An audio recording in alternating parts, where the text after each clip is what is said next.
আমরা আজ অত্যন্ত ভারাক্রান্ত হৃদয় নিয়ে আপনাদের সামনে হাজির হয়েছি।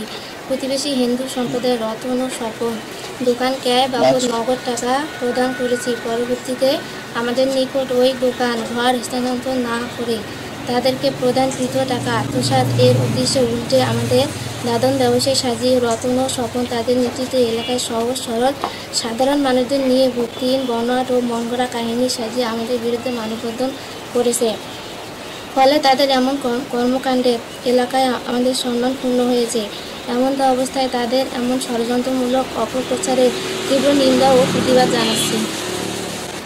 গরিব মানুষ কোথাও যখন ওটা বিচার এই টাকাটা আমি মনে করো আমার ছেলের বাড়ি করার জন্য খুব কষ্ট করি, আমার ও বাচ্চা সবাই কষ্ট করে আমরা যোগাযোগ করি যে আমরা করছি, সেই সমস্ত টাকা তাকে দিছি। আমার পুঁজিটাই দিয়ে দিছি ওদেরকে। আর আমরা কোথাও টাকা দেই এখন তার দোকান দিচ্ছে না, যে দোকানটা আপনার কাছে বন্ধক নিছিলেন না কিনে নিছিলেন?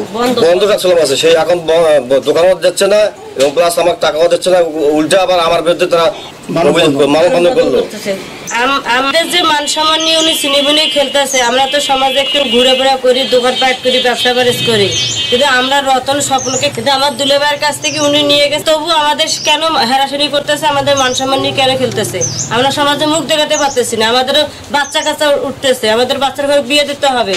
আমরা আমার স্বামীরও ব্যবসা ধরি, বাইরে সবার হাতে টাচ মোবাইল আছে, এগুলো দেখতেছে, গ্রাম থেকে আসতেছে, আমাদের সাথে অত্যাচার করতেছে। এটা আমরা বিচার চাই।